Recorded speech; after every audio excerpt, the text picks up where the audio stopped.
I want to say I'm really honored and humbled to be here.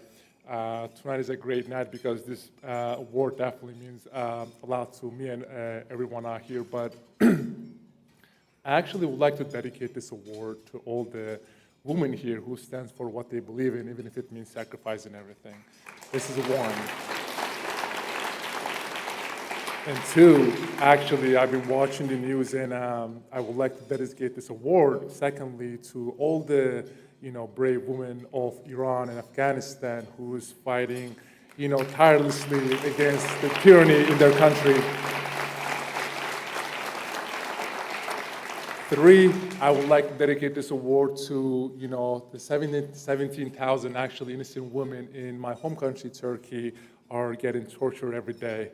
And I've been praying for them really hard. And the fourth, last but not least, I would like to dedicate this award to my mother and my sister, which I haven't seen almost 10 years. I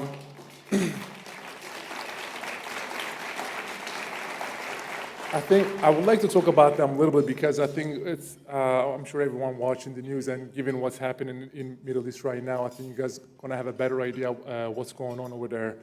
Growing up in Turkey was very difficult. The environment that I was growing up in was very, very toxic, actually.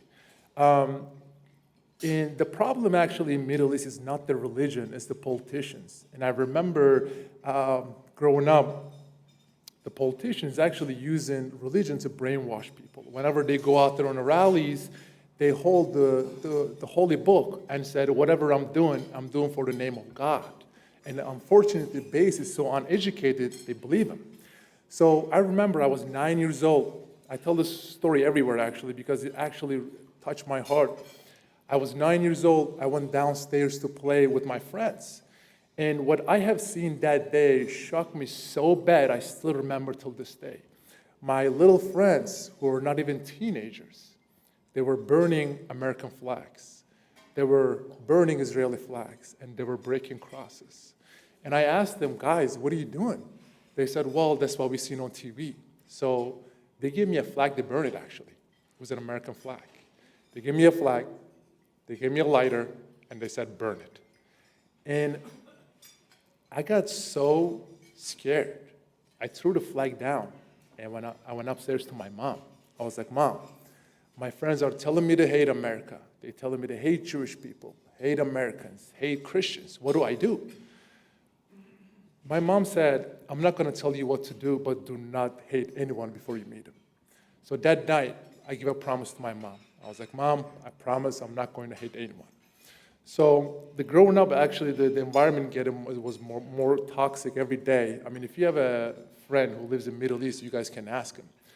Front of classes, they have American flags and they have Israeli flags. And if you're a kid, if you don't step on these flags, you're not allowed to attend the class. Think about it. Think about the brainwashing from a young age. It's not the religion, it's the politicians. Think about it. Front of classes, you're a little kid, and if you don't step on those flags, you're going to get bullied, and you're not going to be allowed to attend the class. Anyway, so the environment I was growing up in was getting so toxic. My dad said, enough is enough. You're going to America. And I even remember asking my dad, I was like, Dad, you literally are going to send me a place where my friends are calling me the devil, And they said, yep, just go there and see it yourself. I remember, I was 17 years old. My flight was about to land. And I remember, I was so excited, but at the same time so nervous because I didn't know what to expect. Because the last 17 years, all I hear about was, you guys are the devil.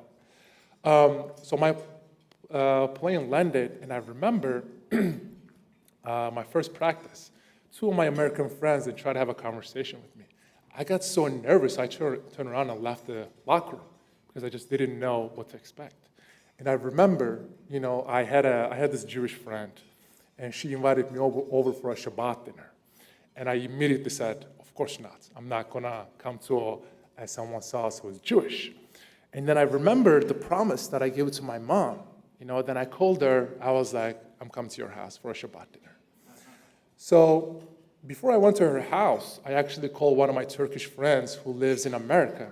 I was like, if you don't hear from me for the next 2 hours, you better call the police.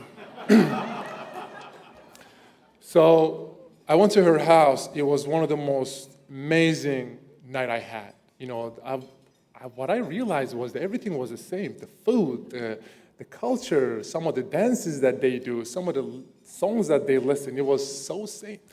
But then I was coming back to my place. I got so emotional because there are millions of kids in Middle East growing up anti-Semitic, growing up anti-West, and anti-American just because of those hate speeches coming from their dictatorship. So I was like, we gotta change that. We gotta do whatever we can to change that. So I literally simply started organizing basketball camps, and I actually had one in Jerusalem, another one in Vatican. It was so amazing. We brought Muslim kids, Jewish kids, and Christian kids together to just play basketball. There was one moment, the clock hit 0, but I'm gonna keep talking. So I had one basketball camp in Jerusalem. We brought Palestinians and Israeli kids together. And I remember there was this one Palestinian girl. She said, there's no way I'm going to Israel to play basketball. Her family was very well educated. I said, well, Enes is going, just go there and play basketball 1 hour. If you don't like it, we'll take you back. She ended up staying for 2 weeks. And after a week, she apologized from all of her teammates and said, I just didn't know enough. So on purpose, I put her and another Jewish kid on the same team. I don't know if you guys know the basketball terms, so someone shot the ball, missed it, I got the rebound, I give it to this Jewish kid. So this Jewish kid crossed someone over, right, passed it to this Palestinian girl, and she scored the ball. When she was coming back, and they high-fived each other. And that was the most beautiful scene I've ever seen in my life. So it's been, I just want to say, I don't want to keep it too long because the clock hit 0. They're going to just call my name in a little, but I just want to say thank you guys so much. This definitely means a lot to me. The last 10 years, actually, I pray every night and say, God, please let me see my family one last time, right? Please let me see my family one last time. I will just keep asking myself this question, why God hasn't answered my prayers yet. But then I come to this beautiful event, right? People are treating each other like families. People are treating each other like brothers and sisters. It doesn't matter what their background is, what their skin color, or whoever they are, Muslims, Christians, and Jews, whoever. And then I realized God has answered my prayers. So I just want to say you guys are my big family. I want to say thank you guys so much. I love you all. And Riley, thank you so much. You're an inspiration. And thank you too. Have a great night. Thank you.